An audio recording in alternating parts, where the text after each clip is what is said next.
The Ocean of Theosophy by William Quan Judge. Published in 1893. Chapter 8. Of Reincarnation. How man has come to be the complex being that he is and why, are questions that neither science nor religion makes conclusive answer to.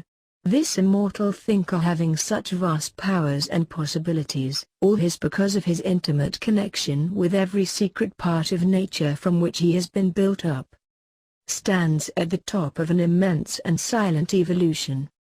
He asks why nature exists, what the drama of life has for its aim, how that aim may be attained. But science and religion both fail to give a reasonable reply. Science does not pretend to be able to give the solution, saying that the examination of things as they are is enough of a task. Religion offers an explanation both illogical and unmeaning and acceptable but to the bigot, as it requires us to consider the whole of nature as a mystery and to seek for the meaning and purpose of life with all its sorrow in the pleasure of a God who cannot be found out. The educated and inquiring mind knows that dogmatic religion can only give an answer invented by man while it pretends to be from God. What then is the universe for, and for what final purpose is man the immortal thinker here in evolution? It is all for the experience and emancipation of the soul, for the purpose of raising the entire mass of manifested matter up to their stature, nature, and dignity of conscious godhood. The great aim is to reach self-consciousness, not through a race or a tribe or some flavored nation, but by and through the perfecting, after transformation, of the whole mass of matter as well as what we now call soul. Nothing is or is to be left out.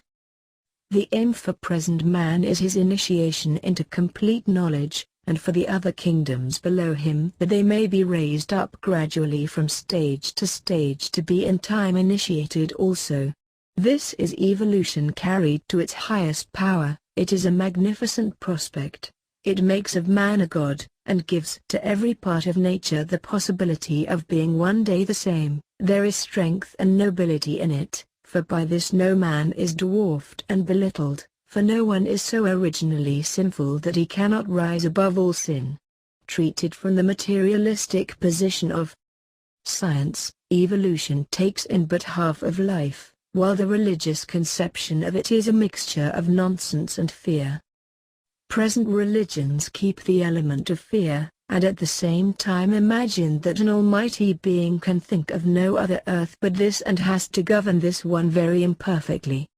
But the old theosophical view makes the universe a vast, complete, and perfect whole. Now the moment we postulate a double evolution, physical and spiritual, we have at the same time to admit that it can only be carried on by reincarnation.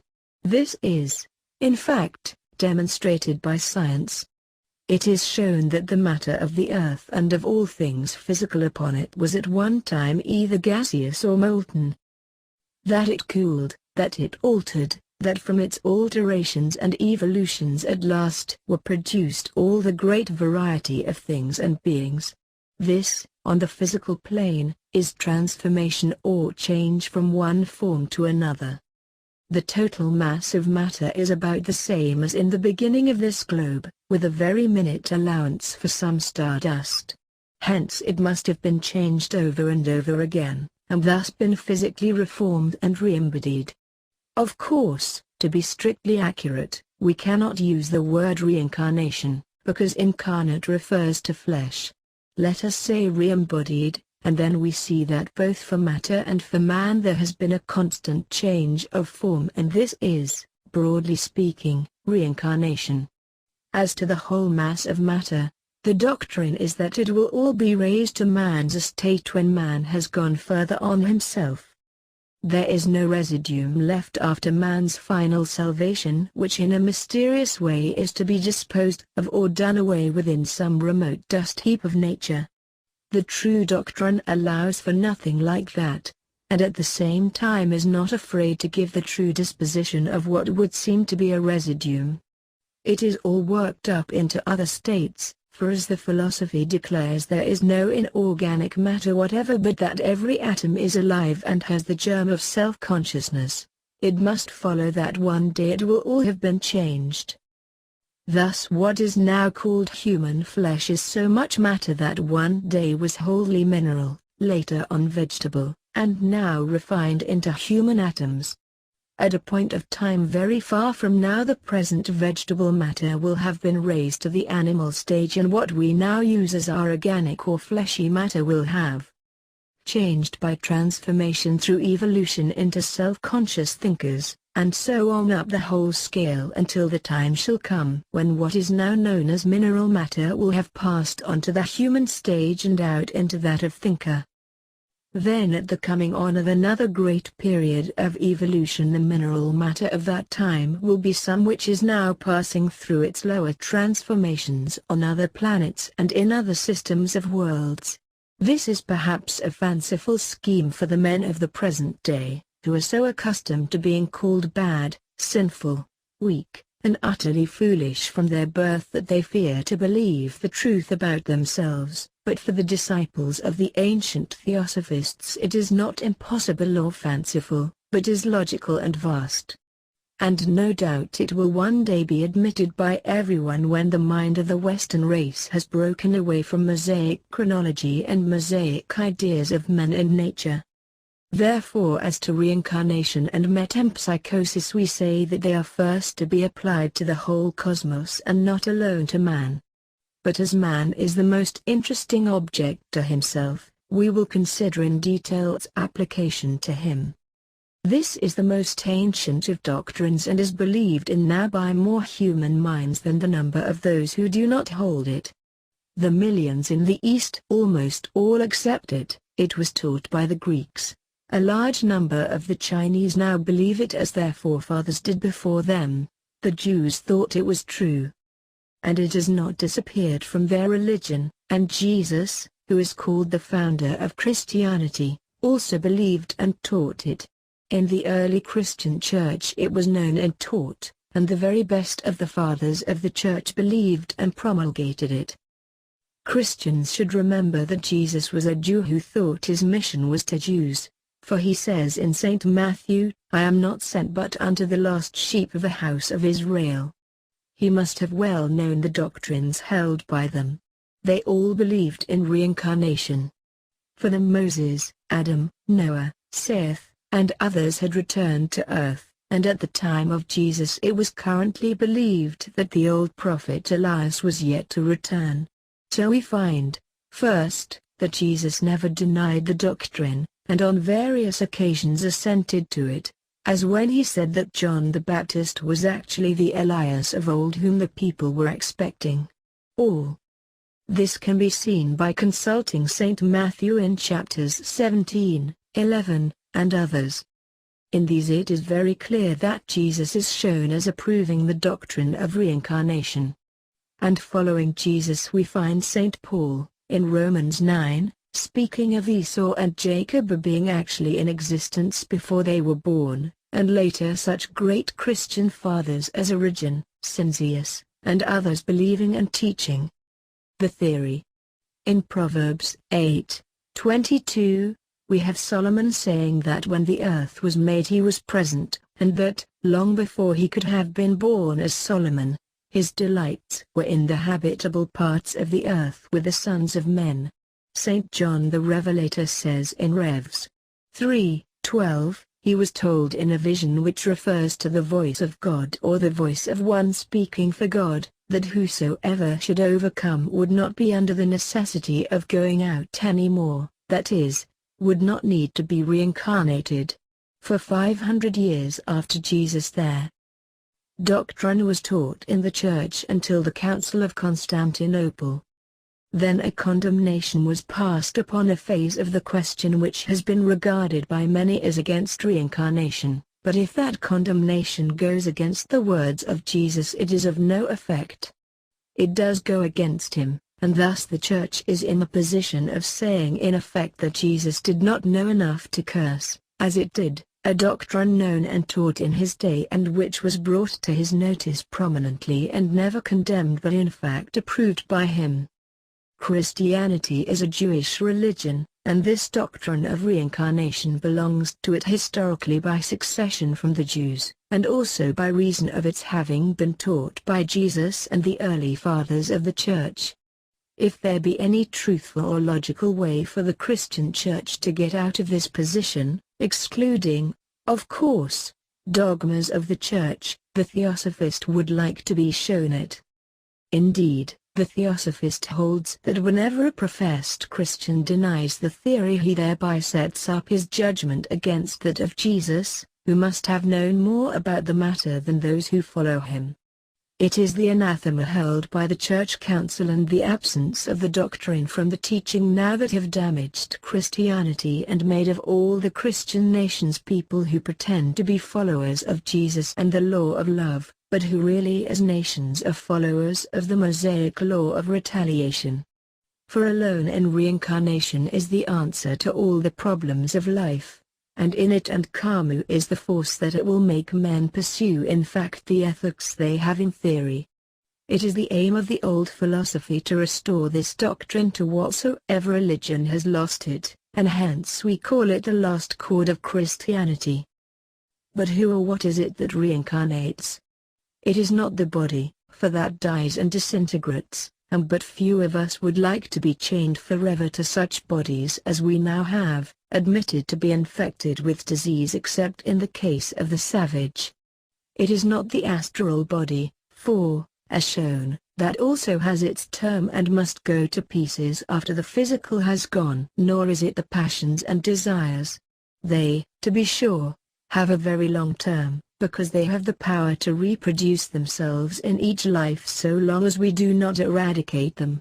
And reincarnation provides for that, since we are given by it many opportunities of slowly, one by one, killing off the desires and passions which mar the heavenly picture of the spiritual man. It has been shown how the passional part of us coalesces with the astral after death and makes a seeming being that has a short life to live while it is disintegrating.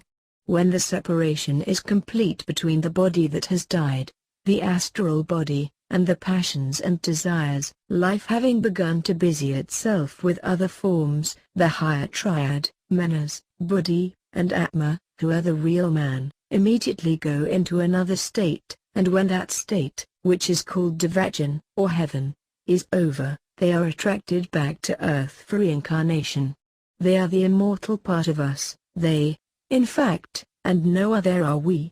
This should be firmly grasped by the mind, for upon its clear understanding depends the comprehension of the entire doctrine. What stands in the way of the modern Western man seeing this clearly is the long training we have all had in materialistic science and materializing religion, both of which have made the mere physical body too prominent. The one has taught of matter alone and the other has preached the resurrection of the body, a doctrine against common sense, fact, logic, and testimony. But there is no doubt that the theory of the bodily resurrection has arisen from the corruption of the older and true teaching. Resurrection is founded on what Job says about seeing his Redeemer in his flesh, and on St. Paul's remark that the body was raised incorruptible. But Job was an Egyptian who spoke of seeing his teacher or initiator, who was the Redeemer, and Jesus and Paul referred to the spiritual body only. Although reincarnation is the law of nature, the complete trinity of Atma Buddhi Manas does not yet fully incarnate in this race. They use and occupy the body by means of the entrance of Manas, the lowest of the three, and the other two shine upon it from above, constituting the God in heaven. This was symbolized in the old Jewish teaching about the heavenly man who stands with his head in heaven and his feet in hell. That is, the head Atma and Buddhi are yet in heaven, and the feet, Manas, walk in hell, which is the body and physical life. For that reason man is not yet fully conscious, and reincarnations are needed to at last complete the incarnation of the whole Trinity in the body. When that has been accomplished, the race will have become as gods, and the godlike Trinity being in full possession, the entire mass of matter will be perfected and raised up for the next step. This is the real meaning of the word made flesh. It was so grand a thing in the case of any single person, such as Jesus or Buddha, as to be looked upon as a divine incarnation. And out of this, too, comes the idea of the crucifixion, for man is thus crucified for the purpose of raising up the thief to paradise. It is because the Trinity is not yet incarnate in the race that life has so many mysteries, some of which are showing themselves from day to day in all the various experiments made on and in man.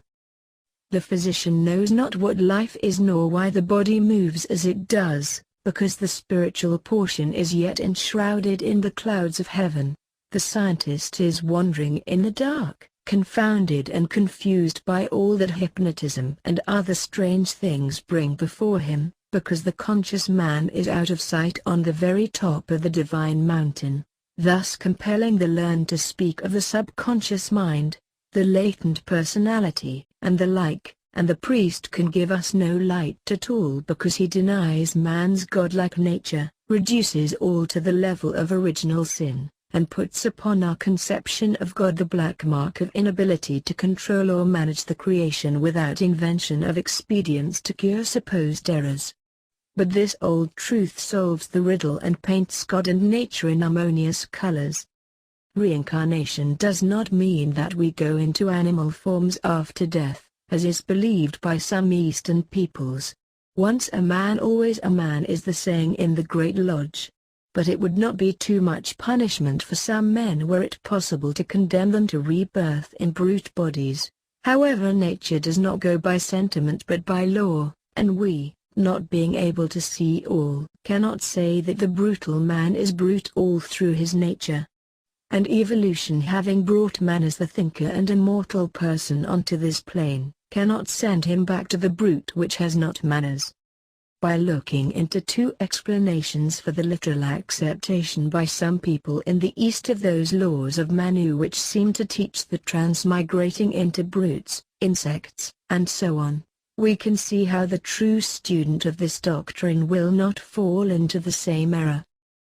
The first is, that the various verses and books teaching such transmigration have to do with the actual method of reincarnation, that is, with the explanation of the actual physical processes which have to be undergone by the ego in passing from the unembodied to the embodied state, and also with the roads, ways, or means of descent from the invisible to the visible plane. This has not yet been plainly explained in theosophical books, because on the one hand it is a delicate matter, and on the other the details would not as yet be received even by theosophists with credence, although one day they will be. And as these details are not of the greatest importance, they are not now expounded. But as we know that no human body is formed without the union of the sexes, and that the germs for such production are locked up in the sexes and must come from food which is taken into the body, it is obvious that foods have something to do with the reincarnating of the ego.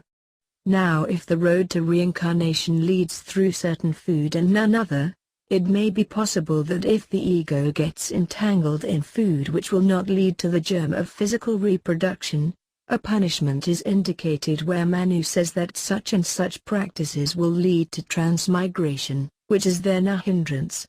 I throw this out so far for the benefit of certain theosophists who read these and whose theories on this subject are now rather vague and in some instances based on quite other hypotheses. The second explanation is, that inasmuch as nature intends us to use the matter which comes into our body and astral body for the purpose, among others, of benefiting the matter by the impress it gets from association with the human ego, if we use it so as to give it only a brutal impression, it must fly back to the animal kingdom to be absorbed there instead of being refined and kept on the human plane. And as all the matter which the human ego gathered to it retains the stamp or photographic impression of the human being, the matter transmigrates to the lower level when given an animal impress by the ego.